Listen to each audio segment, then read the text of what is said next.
Now then, or Yes, we're live! Hi!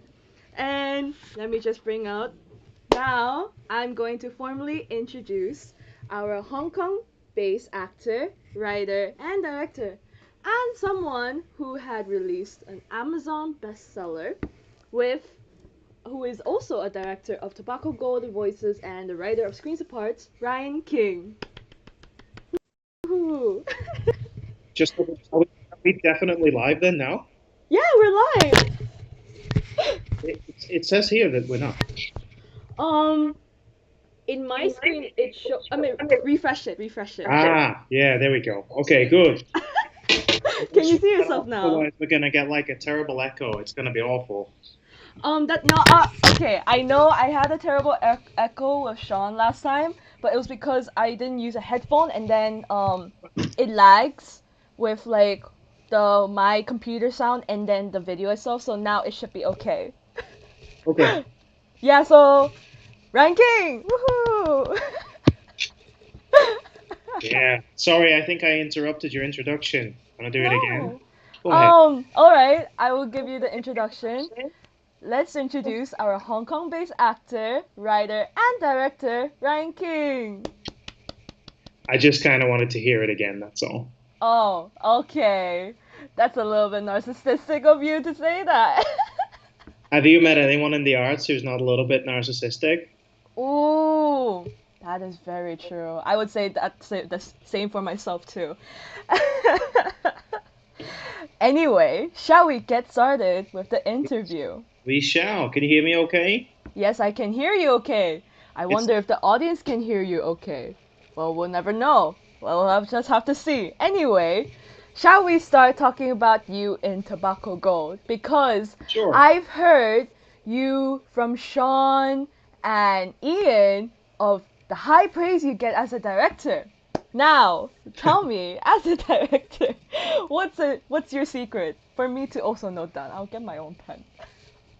Okay. Well, I mean, the secret to me is it's a kind of a combination. So I have a vision, of course, but at the same time, I don't really believe in swimming against the tide. So the actors have things that they are going to be very good at doing and things that they're not necessarily going to be very good at doing. And it's silly for me to try and push them to do something that's not natural for them. Because the best acting comes from just, kind of being yourself in a way, which sounds very silly. There were some exceptions to that. So, for example, also in that play, I cast Stella, Garen Birdie. And so I know Stella is a very, like a classic Italian, so like very passionate with the hey, kind of very, she get very emotional about everything, very passionate about everything. And this character that she's playing, Paola Compagna, is like the exact opposite of her, Mm. right? But there was something about it. I thought, I bet she can pull this off. And I don't want to, I'm not trying to compare myself to whatever, but I saw a couple of great movies in my teens where they cast Robin Williams, the famous comic actor, as a psychopathic killer. Right, so one of them was Insomnia, and the other one was 1 Hour Photo, and that really struck me as because the thing is, you watch that movie, right, and the whole time you're just expecting him to suddenly break into a joke or put on a clown nose, and he just keeps being a psycho and he keeps killing people, and you're like, huh. And so I thought, let's try that out. But in general, yeah, it's about. But I think that was probably just another example of spotting a strength as well. That I saw it there. So you said you interviewed Sean before. So with Sean, I saw his audition tape. He was doing a serious part. That it was the same kind of thing. I could see something in the way he talked, something in the way he spoke, that he'd be great in a kind of what's the word, incredulous role, where he could just be sitting there and listening to people and going like, what are you talking? And of course, that's exactly what he did, and he did it perfectly, and it was brilliant. So yeah, it's a combination. I have a vision. I knew what I wanted it to look like, but at the same time, there's no point fighting against the tide unless you just see something like a little thread to pull on, something like that. Wow, that is really insightful because I do understand your thoughts on Stella's acting because she does have this kind of like the melodramatic Italian kind of acting, Yeah, and the way how she just was more stoic and more serious in the play was a very big dynamic into like how she can play, and it's really nice to see that. And I just want to ask, in regarding on your vision, was the alcohol drinking idea your idea as well?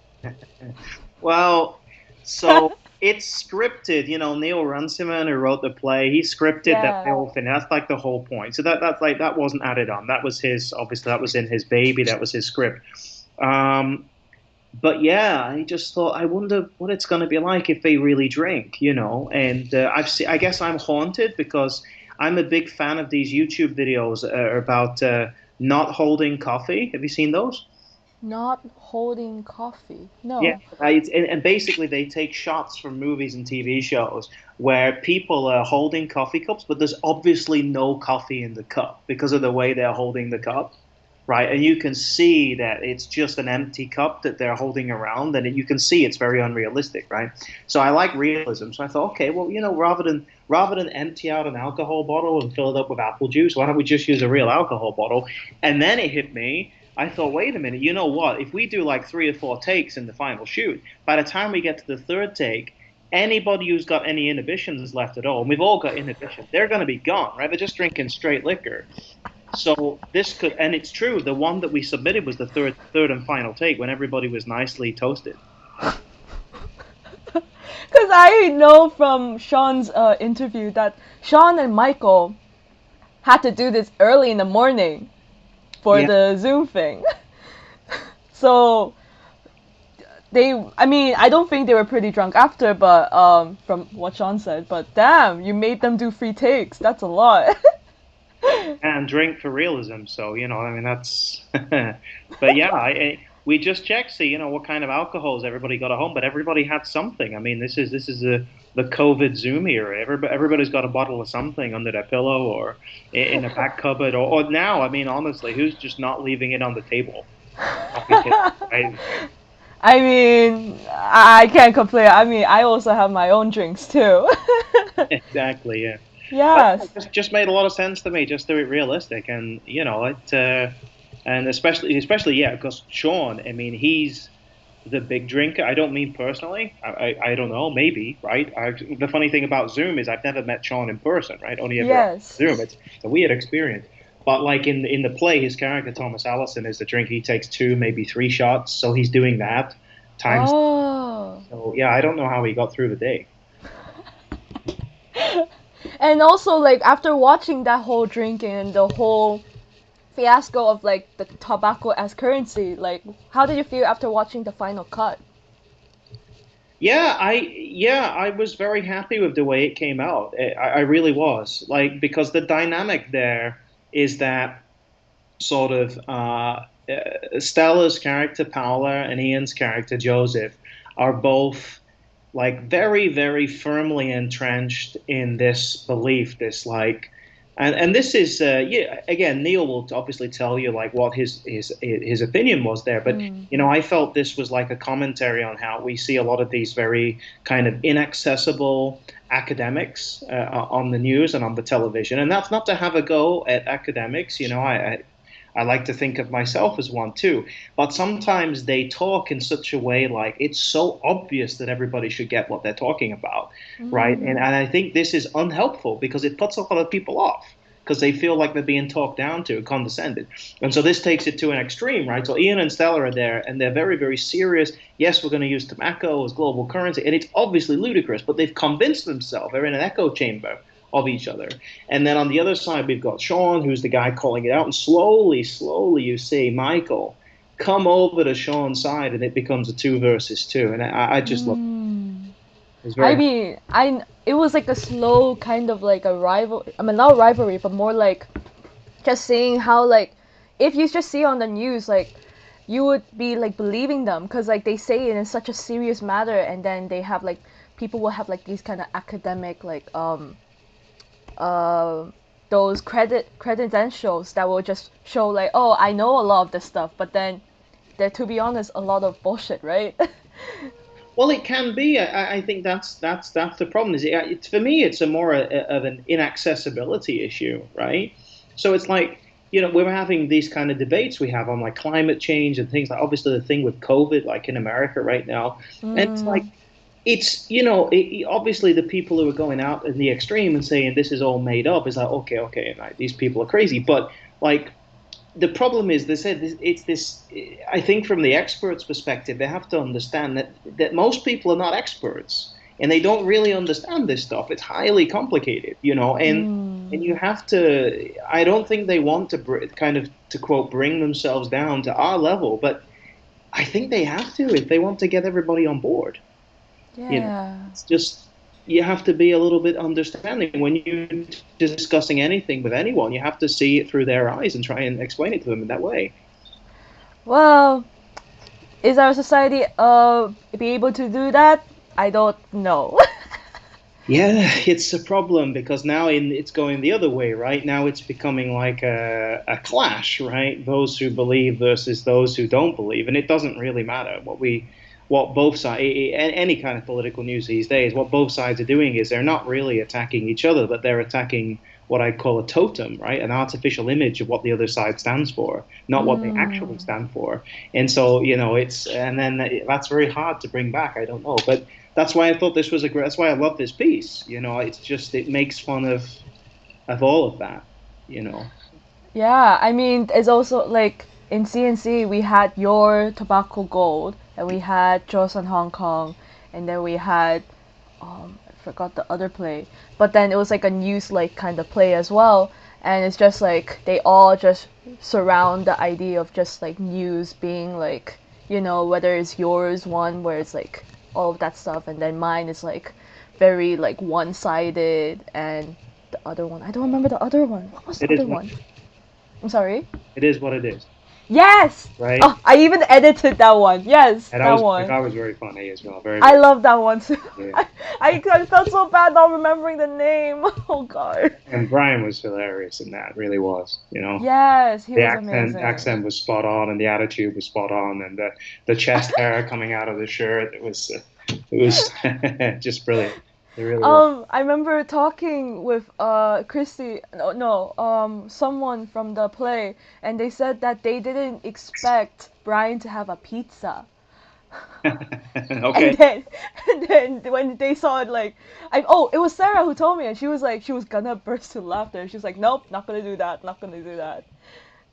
Yeah, well, yeah, yeah. Again, this is another part of the interesting experience about doing Zoom plays, right? Is like, what props does a typical person have at home? That is true. I mean, in one of the other ones, which I'm sure you'll talk about later, voices. Oh, that is the one that I was gonna move on to. But yes, continue. Okay, well, I'll give you a lead in. So in voices, it's a two-person play. It's a very, very different dynamic to Tobacco Gold. But one of our actresses, and I'll leave you to guess which one, but one of our actresses is not a smoker and doesn't go anywhere near the stuff as far as I know. So she didn't have cigarettes, and it was like, yeah, that was a problem I never predicted. Right up until the day of the filming, it was like, oh wait, Oh. what are we gonna do? So, I mean, we saw it. I think it was the last rehearsal before we started, but then it was like, yeah, this is kind of critical to the whole COVID and cigarettes. It's like half of it. But yeah, so she took a very thin piece of paper and like rolled it up into a tube. And I said, okay, so if you can't hold it up like that, or we'll see that there's nothing in it. So you will Hmm. hold it like this. And so the whole time she's like this and this and this, and you can't. I think you can't tell it's not a cigarette, but I it's just remember you were talking about it was Mahalia, wasn't it? was Mahalia. Yeah, that's right. Yay! That was great. Yay. And as we're moving on to the voices, how was it like working with actors, especially on Zoom? Like we're on the topic of like how was it like working on Zoom and then like displaying like props and stuff. Like it's very much different to how you would direct in a theater, right? Yeah, very different. Very different. Yeah. Um, we say main difference. Main difference. Uh, well, I guess the what you see is what you get thing is pretty big. So Mm. like right there on the screen, that's as good as it's gonna get. Right? That is as good as it. There is really nothing that you can do. Even, I mean, all the things that you pay so much attention to in theater are not there. The costumes, it's like, okay, you're going to see this much, right? And you got to think a little bit more creatively. How are we going to do it? So, of course, one of the things we did in Tobacco Go, we had Michael. had the very smart top and elasticated tracksuit. Trousers. Yeah, I like that one. But in order for that to work, he has to stand up and basically like just let his groin right into the camera for a few seconds more than we were comfortable with. Otherwise, it doesn't work. And then you saw the same thing with David in Screens Apart, which I guess we'll talk about a little bit later as well. Yes. So the costume is a whole different ball game because you only can see here, and you got to think, okay, how do I portray that this isn't just some dude at home on a computer, which of course is what it is. And then yeah, you're thinking also the same thing everybody else is doing who's doing Zoom calls right now. It's like, what's behind me, right? So we had the thing in Tobacco Got a little thing that a few people noticed. I don't think everybody noticed was Paula is a botanist, and she has behind her a lot of books about psychology. Sean is a psychologist, and he has a lot of plants behind him. That was an accidental, deliberate choice, purely because that's where they chose to film. And once we saw they were going to film there, we're like, okay, well, that's actually a funny kind of like reverse background. Like you'd expect botanists to have plants and the psychologists to have psychology books, but yeah, I mean, what can I say? The setting is different. The clothes, I mean, everything's different. And also, it's like it's really much more like film than theater because you can think about what's visible around the edges, right? You don't. Yeah, it's. I don't know. I mean, I could go on all day. There's so many things.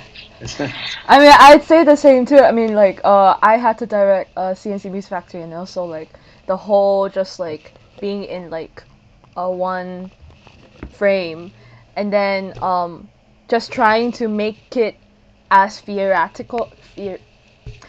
as much as theater like as possible, because like in the end we want to make it as like not like a film but more like a theater, right? Yeah. And that's why like we try to keep the editing down and try to build more of the raw intensity between the actors in terms of relationship with like a one take. And I think that's the beauty of like Zoom theater, I guess. Yeah, no, I'd agree with that. I mean, everything that we did was one take. That's it. So we did editing, and I suppose yeah, if you start moving into editing, then that's you're just making a film at that point, right? Mm. But again, these boundaries that we make as humans are completely and utterly artificial. Like it's just that we like to put things into boxes, we like to put things into categories. Why can't you have an edited theater on Zoom? There's no reason why you can't do that. Yeah. I mean, it just, as I say, we're obsessed with wanting to put labels on things and put stuff in categories, but that's okay. We did what we did. We adapt.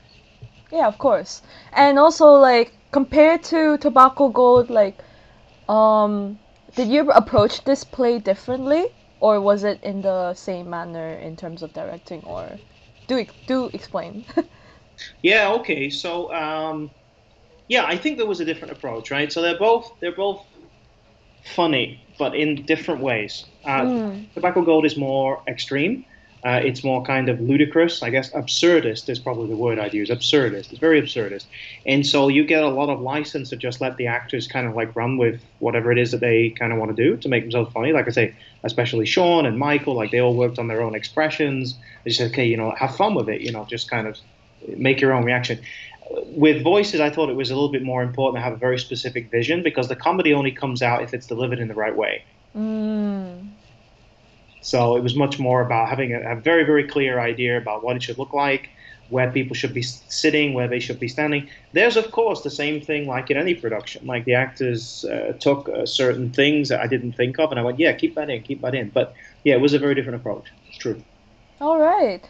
Well, now that we have talked over your directing moments between Tobacco and Voices, shall we move on to what you wrote for Screens Apart? Sure. Yeah. All right. Now, I know the answer, but what inspired you to write Screens Apart? Okay. Yeah, you know the answer. So yeah, how can I put this diplomatically? Well, everyone here knows, everyone in the community knows the answer. Anyway, so it's a barely fictionalized version of the actors that played the characters in the show. Nicole, of course, head of Aurora Theatre, and David, her husband. It's a barely disguised version of them. Yeah. Wow. Now, I'm not saying And that those events happen. Let me be clear about that. Let me be very clear on the record. I'm not saying that any of that stuff happened. but it is, yeah, it is a barely fictionalized version of them. Yeah, the rest inspiration comes from real life. And did you write that when Nicole asked you for the submissions, or was it writing that you already had before? Yeah, it was actually a writing that I already had before. Yes, I made some Oh, edits so it would fit in with the obviously all the smoking bits. I added it in to fit it with COVID and cigarettes, but it was something that I'd kind of been working on for a little while before that, and it was almost ready to go. And then when she said it's COVID and cigarettes thing, I said, "Oh, cool." So just made a few edits and submitted it. Yeah. yeah, and it was a really nice to watch.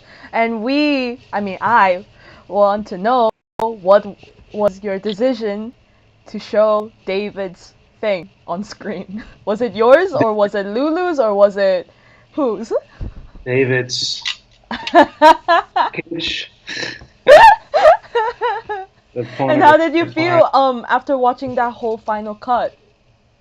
Since it's Okay, well, I can tell you that the decision was David's, as far as I know. I actually wasn't there during that filming, so that's another thing as well. There was a big difference between the ones I directed and ones I wrote. When I was writing, I really wanted to hand it off to the director and not make the director feel like I was watching over their shoulder.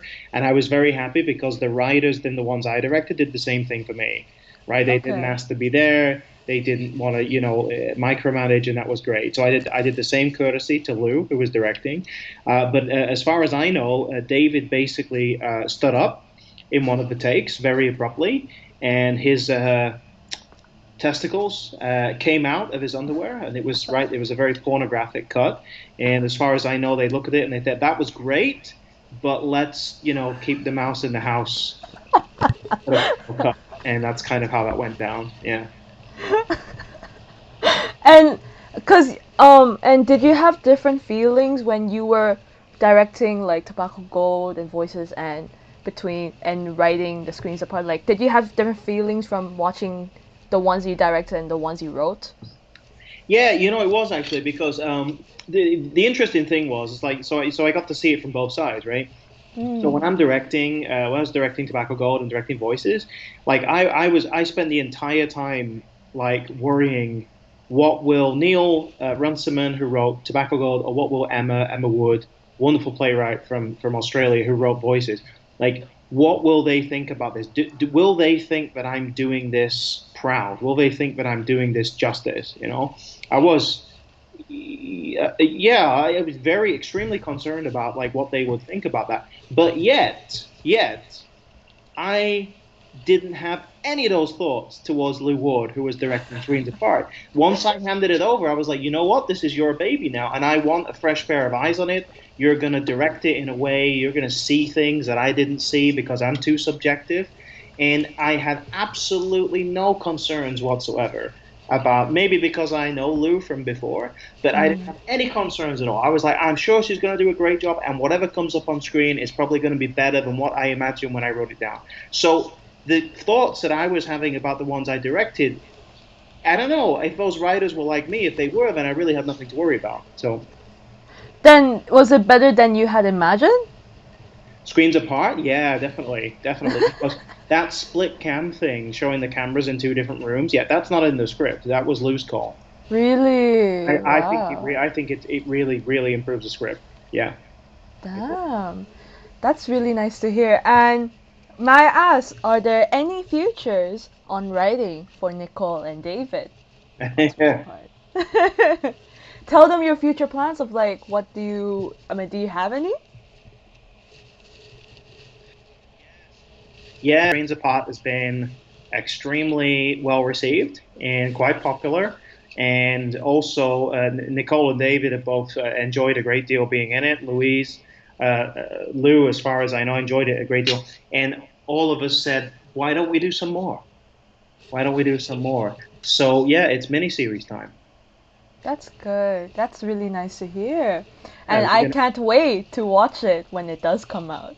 Yeah, it's going to be a hell of an experience because a series is a whole different ball game altogether, right? We've got a string, Yeah. very long stage narrative. We think we're going to go backwards, not like Benjamin Button. It's not going to be in reverse, but the episodes are going to be prior to the one that you saw for screen this one. Ooh. So some of it in the pre-COVID time when they're just becoming like a couple, and then some of them in the COVID time when they're beginning to sort of drive each other crazy, you know. So we'll see. As I can imagine already, man. It's gonna be so fun to watch. And I do have a question. yeah. For CNC, like you had done the directing, you have done the writing. What made you not do the acting bit for CNC? I mean, the honest answer was I really thought I would struggle to do all three time wise. You Mm, know, I try to I'm a little obsessive when I do things, right? It doesn't matter what I'm doing, whether it's acting or writing, directing, or anything else that I want to do. You know, I play those video games where you build a city, and I'm in, right? I want to make tax policy the best tax policy you've ever seen, better than any other city. I just that's me. And so, but I knew I'm directing too, and I was like, okay, that's gonna take all my energy to get that vision right. And I thought, yep, no, I can't be acting as well. Just can't. and would you want it to? Maybe in the near future of CNC, like if there's another one, would you want to do directing and acting, or directing, writing, and acting, or like what's your combo? Oh man, that's tough. Yeah, I love acting. I really love acting. I do, but it was a heck of an experience directing. I think I'd really like to do it again. And I'm always writing stuff, you know, so I'm always going to have something to throw in. So, I mean, let's see, right? It depends on the pieces as well, right? That's If true. something comes through and it's like, oh, I could really see myself in that, and the director can see me in it too, then sure, why not? I'm not saying that didn't happen this time around. I'm saying this time around, I didn't look at the scripts with a view to act. I had no intentions at all. Maybe Mm. we can just see what happens next time, what gets submitted. All right. And on the topic of like the whole CNC and how you worked a lot on it, and you knowing Nicole, how did you meet Nicole in the first place? Yeah, so we were actually in a play together. So Aurora Theatre's 2018 production Silent Sky, which is a work by a very famous American playwright called Lauren Gunderson. She's the most produced playwright in the United States. And she writes a kind of play which I just love because I very much enjoy these plays where I'm a bit of a history nerd, so her Mm. plays typically tend to be based on a real life individual and then a slightly fictionalized version of their life. And so this is a fictionalized version of the scientist Henrietta Leavitt, who basically, well, it's kind of complex, but effectively, back when Henrietta Leavitt was alive, we looked up. Oh man, It's okay. it's all right. Continue. We, Sorry. yeah. We looked up at the stars, and we couldn't tell if all the stars, if it was just one big galaxy or if it was several galaxies, because we couldn't tell. Something that's bright and far away looked the same as something that's not bright but close in the sky. We couldn't tell which one was further away, right? So she basically figured that out, and it's a wonderful story. And I was the love interest in that to the Henrietta Leavitt. I was a character called Peter Shaw, and I was the one who was basically distracting her from science and saying, "Come on, let's go on a boat trip or something, right?" And Nicole played this another amazing scientist called Annie Cannon, who works together with Henrietta in the observatory where they work. And yeah, yeah, and the director was Christie, who directed It Is What It Is. So it's a small Right. world. Oh wow. And also I heard from Nicole that you did comedy before joining Aurora. Like was that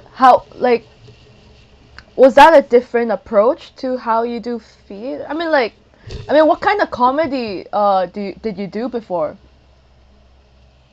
Stand up. So I was never really into the whole improv comedy, which is funny Mm. because whenever I've done acting classes, the improv bits are the ones I love the most. But Mm. comedy wasn't really my thing. No, it was stand. I guess I work better with the scripted material. So stand up is just basically a script you've written Yeah. for all intents. Was for me. I mean, not everybody does it like that. I know a lot of comedians from my time doing it. Some of them just have like a few notes and they just talk and see how it goes. For me, it was basically scripted. You know, I made it look natural, but it was basically scripted. Wow. But it's a different. I can say um, the first time I ever did it, I remember it was actually here in Hong Kong. I wasn't living in Hong Kong, but I came to Hong Kong to do it at a place called Takeout Comedy. It's up on Elgin Road. And I got up there and the first time, and I told my joke, and there's this slight delay between the end of the joke and people laughing, and it feels like a year of time. And it's just unbelievable feeling. I mean, in a bad way. I mean, because you want the stage to just open up and Yeah. follow you, and then the laughter comes, and it's like, oh. And once you've done that, I swear acting is like easy by comparison. It really is. Like it's yeah. Wow. So yeah, very different approach. But yeah. I mean, because like when you do stand up, it's very much different to how you would do acting and then directing Yeah. and writing. So, would you say that like how Nicole had came to you to do this whole Silent Sky thing? Did it open you up to new opportunities in the theater industry? Yeah, definitely. So it was partly because of the comedy. So I had sort of known Christy a little bit before, and Christy had heard that I did stand-up comedy, and that was, as far as I know, what she said was that that's one of the reasons she wanted me to come down because this character Peter was supposed to be one of the comedic foils, like in a Mm. ridiculous way. Like I was a bit of a dumbass, right? So I was supposed to say stuff, and it was all about the timing, the way I said it, the time I said it, how many seconds passed between somebody said something and I said something. So she said, "Well, if you've done comedy before, you'd probably be a good, fit for that." And it kind of worked out pretty well. Yeah, and then after that, yeah, once you're in the scene here, it's a small scene in Hong Kong, right? Once you're in, it's just, you get to know everyone real quick. Nice. And after doing a lot of like productions with Aurora, did you have a memorable production that you were in or you were involved in?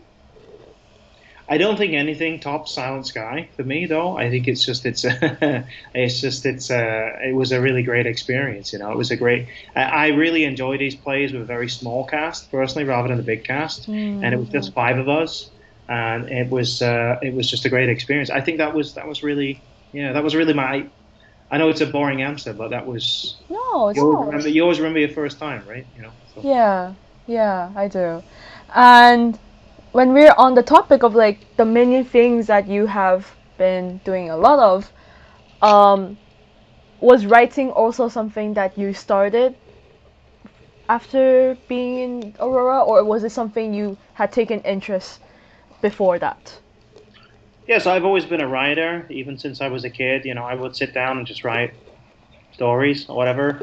We had a like a school magazine when I was in college called Quest, and I was the poetry editor, but I wrote stories, and the stories editor Oh. wrote poems, and we were the other way around. I used to love writing stuff like that, and then yeah, eventually I got around to publishing a book about 4 years ago, and yeah, it's just something I do. So once I saw theater, and because the thing for me is that when I write, I'm not great at the description stuff. The Mm. dialogue is what I think where I think my strength lies. So once I got exposed to theater, I was like, this is it. This is just dialogue. It's all this. Because dialogue, like, you can play so much in terms of like the context of what people say, and it really depends how you would go on to the scene and just make that whole thing, right? Yeah, exactly. And the great thing is because you're not writing, you're just writing very small bits of notes. When you give it like with Screens Apart, you give it to a director, talented director, and they've really got a lot of room to work with it. You don't have that kind of room if you gave someone your novel and said, "Can you make that into a movie?" It's a much more difficult thing, right? Mm.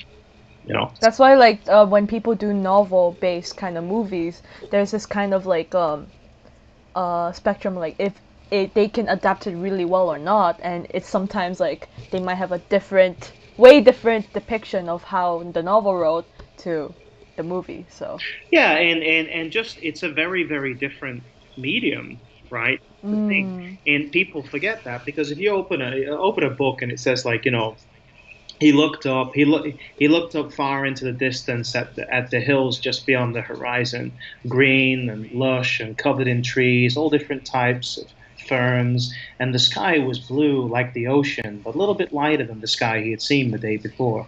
All that I've said takes half a second to show on screen. That's That's true. half a page, and That's it's true. gone in half a second, right? So, Yeah. yeah, as a filmmaker, what choice do you have? You have to just add more stuff, otherwise you would have a 30-minute movie. And Yeah. so then it's going Yeah. to annoy the people who like the book. So That is true. That is true. And what was the book that you wrote that became an Amazon seller, bestseller, yeah, if I so may it ask? has a deliberately ridiculous long title. It's called I spent 10 years in Asia, and all I got was these lousy stories, which is a play on those kind of, those, I went to Ibiza and all I got was this lousy T-shirt. I went to Mexico and all I got was this lousy T-shirt kind of thing. And it's just like it's a collection of short stories, and it's about they're true stories about my time. There's four set in Japan, four set in South Korea, and two set in China. For when I was living there, and I love observing stuff. I love observing, especially cultural, societal differences. But yeah, I basically use a funny story as an excuse to teach people a little bit of history and culture. And yeah, it was super popular. Yeah, I mean, I feel like that's how people should approach history nowadays, with a little like humor in it. That would just bring people in, and I totally agree. And I hope to maybe read that book one day. I haven't done that yet, but I have read your play, the one about Pyongyang. Yeah, yeah. Um, that was a really nice play to read. That's a accumulation of all the things said before, right? Because it's set Yeah. in, well, not South Korea, North Korea, but still, actually, part of it's set in South Korea and Japan. So, but it's also what I said. I really look up to Lauren Gunderson, as I mentioned before, and this is that. This is based on a true story, right? But we don't know what the interactions were between the characters, so that it's fictionalized. It's a Mm, kernel of truth that's spouted into a story. wow. And are there any more future writings do you want to discuss in terms of like historical or like topics, etc., etc.? Yeah, so yeah, after I finished Pyongyang, I wrote another one, which is actually it's completely fictionalized, but it's inspired a little bit by by sort of American political scandals. It's about a mayor of a small town in Louisiana who's found to be dating his secretary when he shouldn't be, just as he's coming up for re-election. That's a completely Okay. fictional story. So that was a totally different experience altogether. I still don't know where I lie on those two different things yet, but I've got a couple of really great stories, and I just don't know how to spin them yet.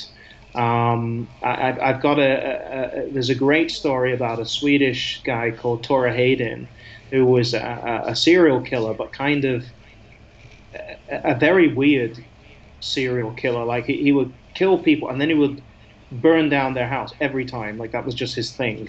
And it's a very strange. And his logic is just flawless logic, but insane at the same time. But I haven't figured out how to make that into a story yet, so I'm still working on it.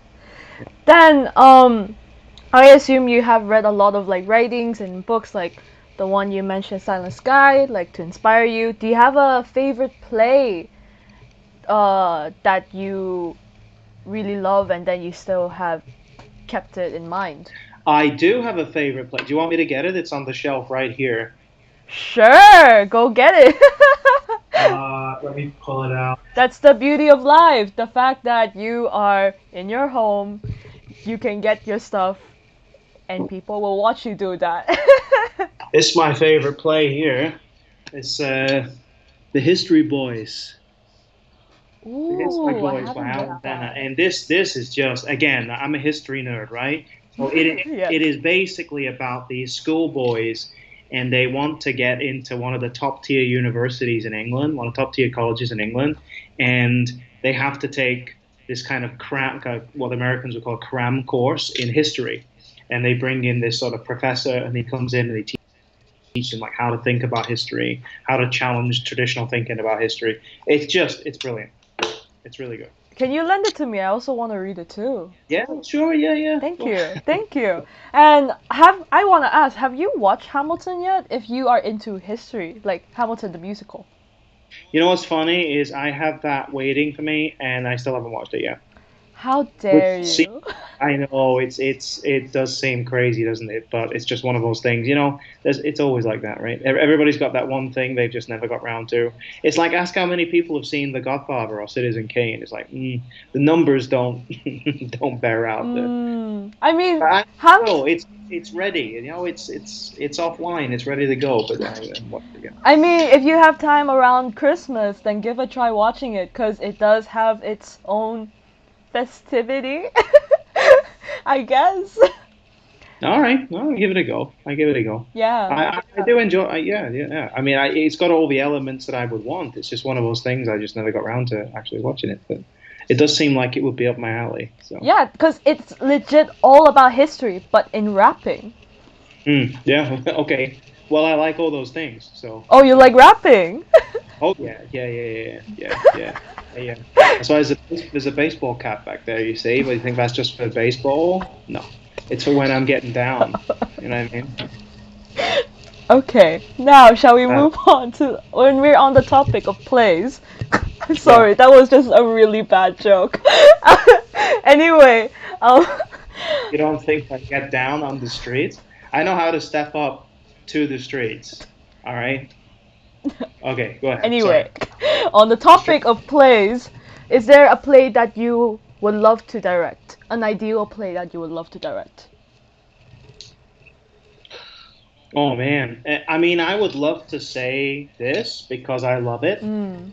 Here's the thing. I've read it, I've seen it on stage, and I've seen the movie, and I think I would just get in my own head, and I wouldn't be able to because I would just want to every time I deviated from the movie version, I Mm. am I screwing this up? So I don't know. That's a tough one. I think it's oh man, that's tough. Cause I had a lecturer who he has a favorite play by Alfred Jerry called Ubu, and he loved it so much that one day he directed for his own play, and it came out awfully because like it didn't come out to what he had imagined, and it just he didn't like it, and he would never want to direct his favorite play ever again. And I Yeah. don't want to traumatize you to not direct your own favorite play, but there's just a story that I remember. But other than that play, then what play would you ideally want to direct? Are we talking about a play that I'm imagining, or like a play that exists? A play we can do both. The Okay. first one, what play would you imagine to direct? Uh, let me see. Let me see. Let me see. So if I was so like if it was a real like a play that actually exists, I think if I was picking one, what I might do is go adventurous and pick like the Tale of the 47 Ronin, the Japanese famous Japanese piece from the Edo period. Uh, Wow.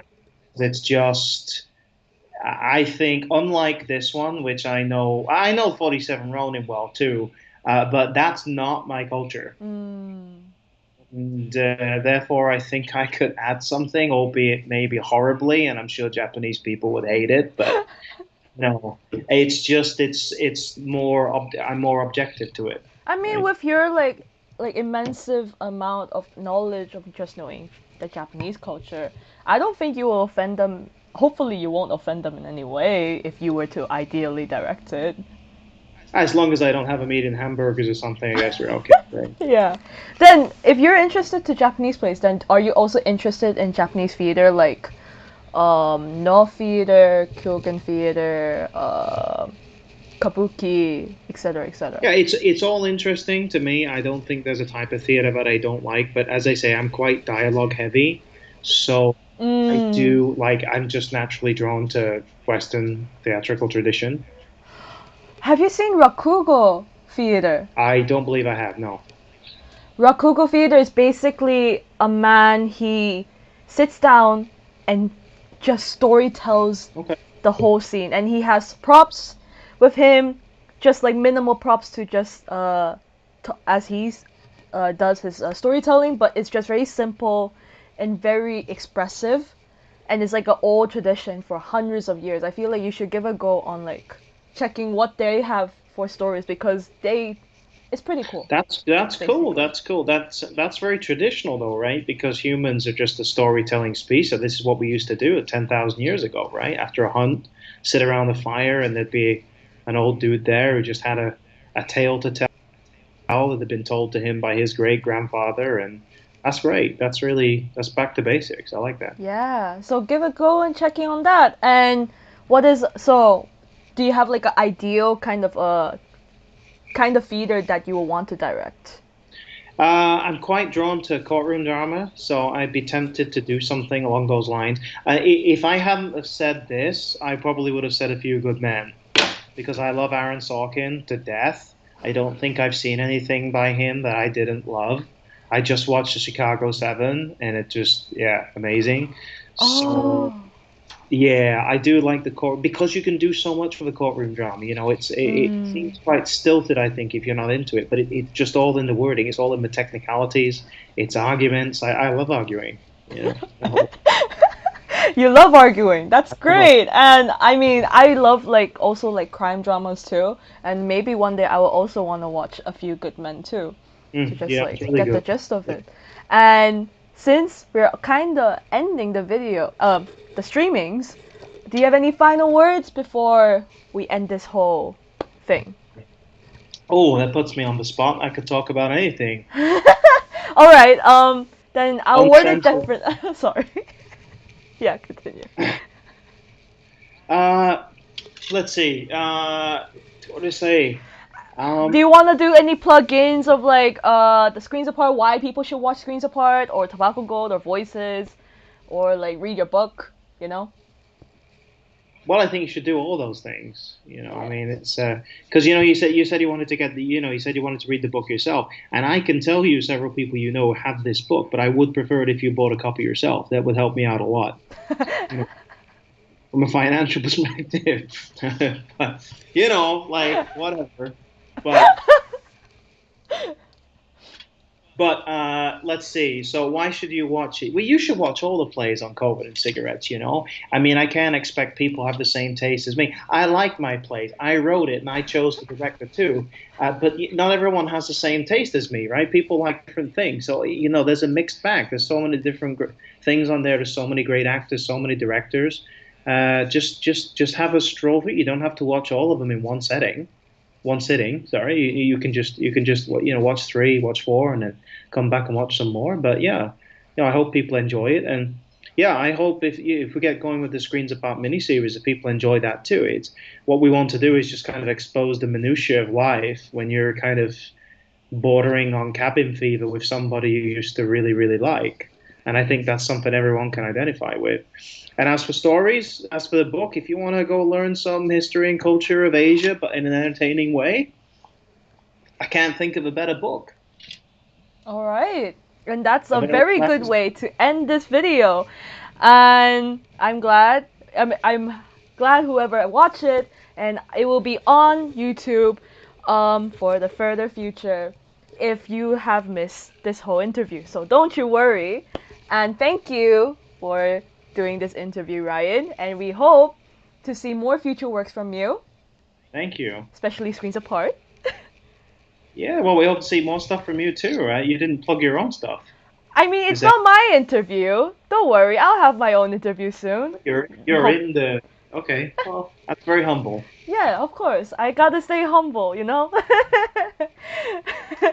Anyway, hope you guys enjoy it, and let's